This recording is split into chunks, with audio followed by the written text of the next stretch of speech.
सबसे पहले जो फल मिलता है वो नेत्रों को।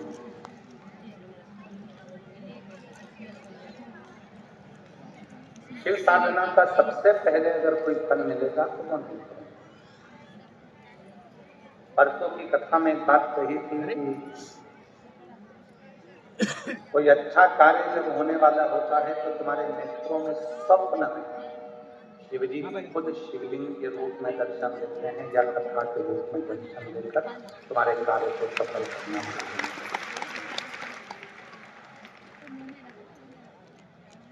शिव साधना का, आराधना का, शिव भक्ति का, शिव भजन का, शिव स्मरण का, एक लोटे जल का फल सबसे पहले नेत्रों को।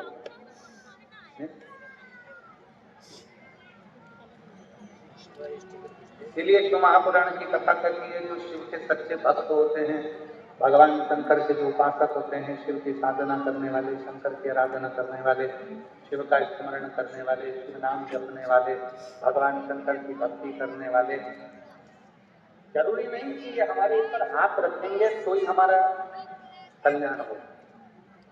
जो शिव को मानने वाला होता है, शिव का जो साधक होता है, शंकर की भक्ति करने वाला जो होता है, शिव के रसतत्व में जो डूबने वाला होता है, केवल वो एक बार अपने नेत्रों से हमको देख भी ले तो भी जगत का कल्याण निश्चित।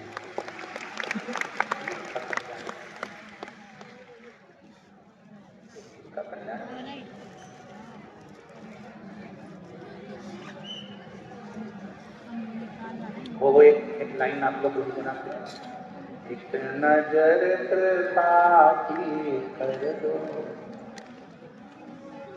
सावरिया और निधन की जोड़ी भर दो, ओ भोले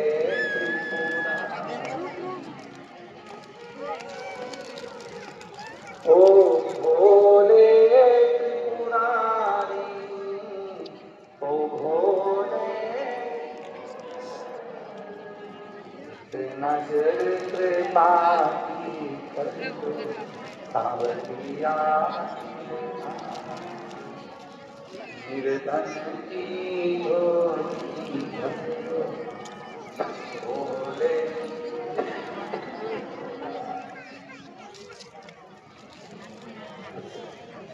भगवान शंकर से कहते हैं थोड़ा सा क्षमता थोड़ी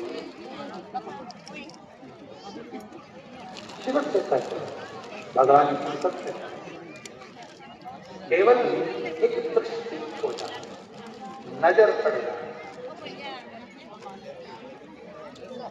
केवल नजर।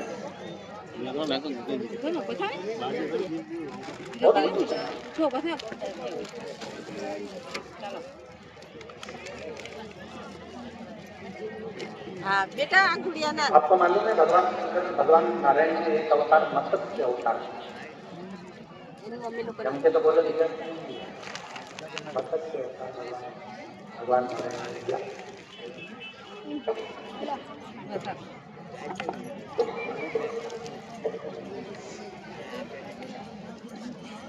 भगवान नारायण ने मत्स्य अवतार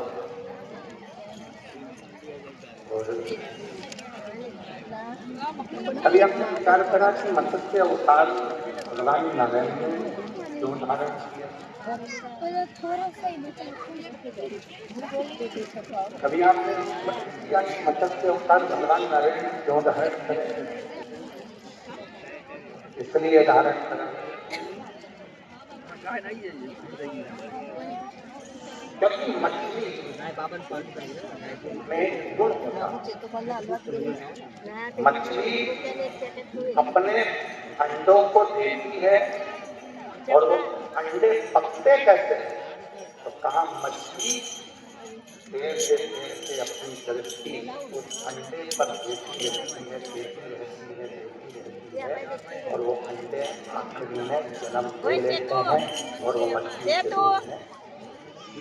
अपने बच्चों को मछली गर्भ में नहीं रखते, अपने अंडे देकर मछली अंडे पर अपनी दृष्टि,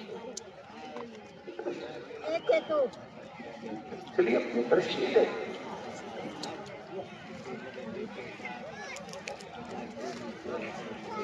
जो मछली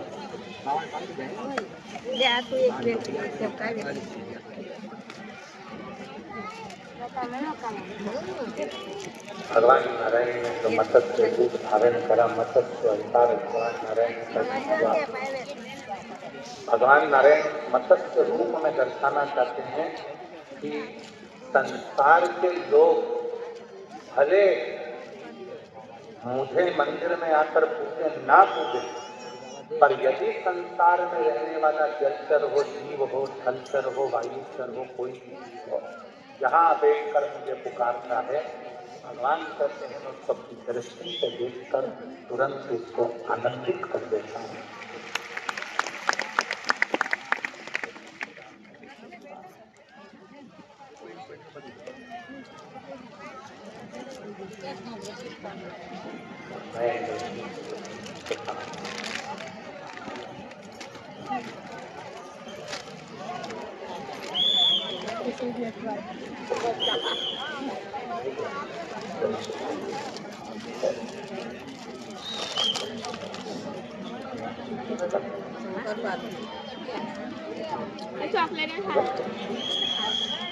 तो महापुराण की कथा में वर्णन आता है, भगवान शंकर शिव साधना का जो सर्वप्रथम फल है वो नेत्रों को प्राप्त। इसलिए जो श्री शिवाय नमस्तुभ्यं जपता है, पंचाक्षर मंत्र नमः शिवाय जपता है, या षडाक्षर मंत्र ओम नमः शिवाय जपता है, या शिव जी के मंदिर में जाकर एक लोटा जल चढ़ाता है, श्री शिवाय नमस्तुभ्यं का उच्चारण तो दिन भर में कम से कम 11 बार 21 बार भी अपनी जिह्वा से कर लेता है, तो कहा उसके नेत्र सिद्ध होते चले जाते हैं, उसकी दृष्टि पड़ने से भी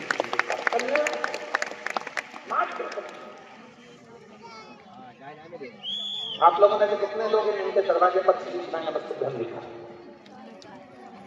बहुत बढ़िया, रखना चाहिए। हमने पहले भी कथा में कहा, अपने घर के दरवाजे पर श्री शिवाय नमस्तुभ्यं की पट्टी चिपका दो, लगा दो, अंदर भी बाहर भी चिपका, जिससे कोई आया है तो दरवाजा खुले उससे पहले वो दरवाजे पर पढ़ ले श्री शिवाय नमस्तुभ्यं, और जाते समय दरवाजा बंद है उस पर भी आपकी एक पट्टी चिपकाओ, जिससे जो व्यक्ति निकल कर जाएगा दरवाजा खुल चलेगा और पढ़ने के बाद घर से निकल कर जाएगा। क्यों? अगर जिंदगी में कोई अड़चन, कोई दुख, कोई परेशानी, कोई कष्ट भी अगर आ रहा होगा तो मंत्र के उच्चारण से वो समाप्त हो जाएगा। श्री शिवाय नमस्तुभ्यं का मतलब है को मैं नमस्कार करता हूँ, प्रणाम करता हूँ और झुकाता हूँ, नमन करता हूँ। नमः शिवाय का मतलब भी यही है, मैं शिव को नमन करता हूँ, प्रणाम करता हूँ। भगवान ओम नमः शिवाय का मतलब भी यही है कि ब्रह्मांड के रचयिता भगवान शिव को मैं नमस्कार करता हूँ, प्रणाम करता हूँ। श्री शिवाय नमस्तुभ्यं का मतलब भी यही है, मैं शिव को नमस्कार करता हूँ, प्रणाम करता हूँ, नमन करता हूँ, प्रणाम करता हूँ, नमन करता हूँ, नमस्कार। घर से निकलो तो शिव को नमस्कार करते हुए, और घर में प्रवेश कर रहे हो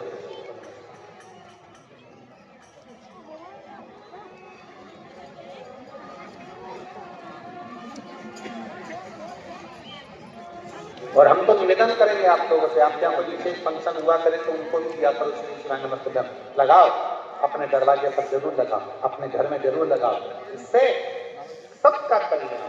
सर्वे भवन्तु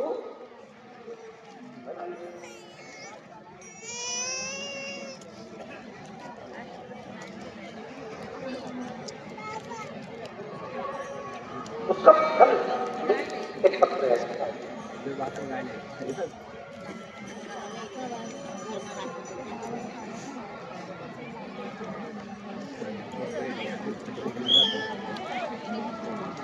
मैं बबीता शर्मा बड़ौदा की रहने वाली हूँ। मेरे पति का नाम सुरेश शर्मा, कहीं बैठे हो बबीता शर्मा जी, सुरेश शर्मा जी कहीं बैठे हो तो हाथ मिला सकते हैं। बड़ौदा के रहने वाले हैं, कहीं बैठे हो और अगर बेटा आया हो तो उसको मिला सकते हैं। और एक पहला फोटो देखिए जब बेटा कोमा में पहुंच गया, उस समय स्कूल गया था बेटा और स्कूल से जब आया तो घर पर आया तक सोया और सोने के बाद फिर उठ नहीं पाया, तो उसको उसी अवस्था में हॉस्पिटल लेकर गए और बड़ौदा के हॉस्पिटल में जब दिखाया तब तक वो कोमा में थे। अब पत्र पर मेरे बेटे की तबीयत 18/6/2025 को अचानक से खराब हो गई। स्कूल से आकर सोया और उठा नहीं, अचानक हम उसको लेकर के तुरंत हॉस्पिटल में बैठे और श्री हॉस्पिटल बड़ौदा में हमने उसको भर्ती किया, जहां पर उसको वेंटिलेटर पर डाल दिया। वेंटिलेटर में डाल दिया क्योंकि वो कोमा में चले गए। गुरुदेव इतना खर्च कर दिया, उसके बाद भी वो ठीक नहीं हो रहा था। 2.5 लाख का एक इंजेक्शन उसको लगाया जा रहा था, फिर भी वो नहीं था। क्या कहूं, आखिरी में समझ कुछ नहीं। तब परीक्षित ने कहा वो बाबा कथा कैसा है, उसकी कथा आप भी सुनो और हॉस्पिटल में क्या कथा सुने जिसका बेटा वेंटिलेटर पर पड़ा है और कोमा में। फिर भी परीक्षा की घड़ी क्या ना करते, हॉस्पिटल में ही कथा सुनकर एक बेलपत्र लाकर बेटे के पलंग पर बिस्तर से फेंककर रखा। वही हॉस्पिटल के पास में जहाँ श्री जी हॉस्पिटल है उसके पास में पिपलेश्वर महादेव का मंदिर है, वहीं से बेलपत्र उठा लाई। 9 दिन हो गए बेटे में कोई हलचल नहीं, 10 दिन हो गए कोई हलचल नहीं। तब घर के लोगों ने विचार करा अपन इनको दूसरे हॉस्पिटल लेकर चलते। दूसरे हॉस्पिटल की तैयारी हुई, उसको एम्बुलेंस में डालकर लेकर जा रहे थे। शिव जी का चढ़ा हुआ जल अब हाथ में था तो वो पूरे शरीर में लगा दिया। तभी एम्बुलेंस के ठीक सामने से बड़ा सा सांप चलकर चला गया। जैसे ही सांप निकल कर गया, मन में उम्मीद आ गई कि हो सकता है कि मेरा बेटा बच गया। ऐसा हुआ। गुरुदेव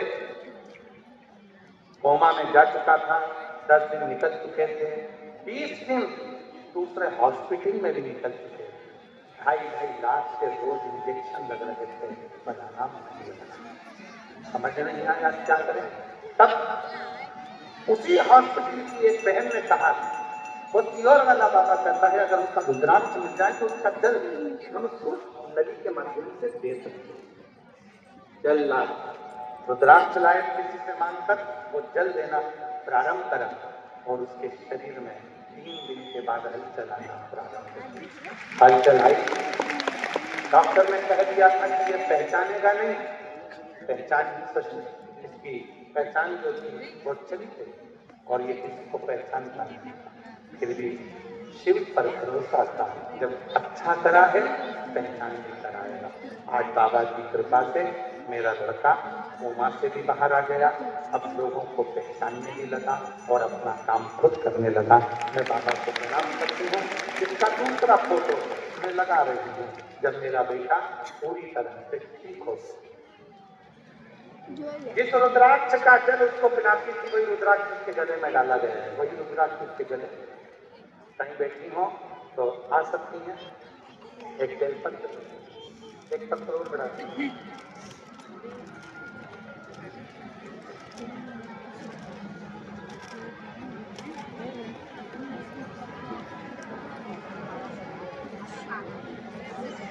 गुरुदेव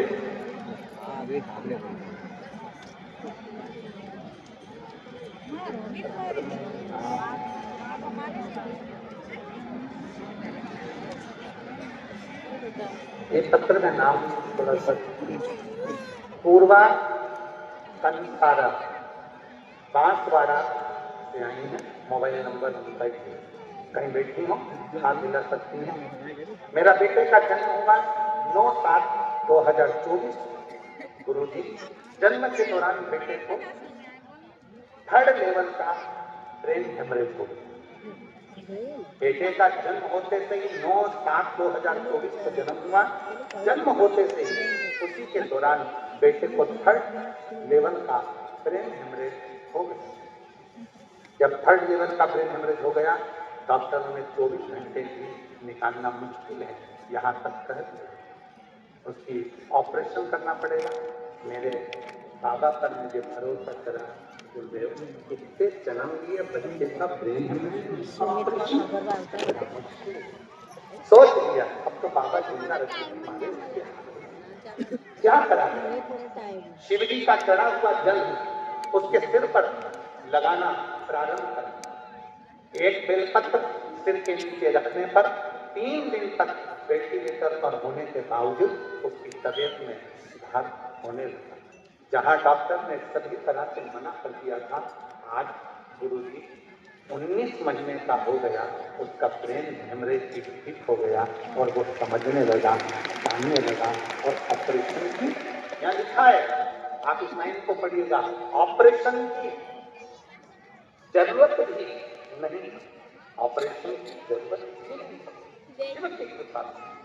कहीं बैठे हो बाहर सकते हैं। पत्र बड़े सुंदर है महाराज।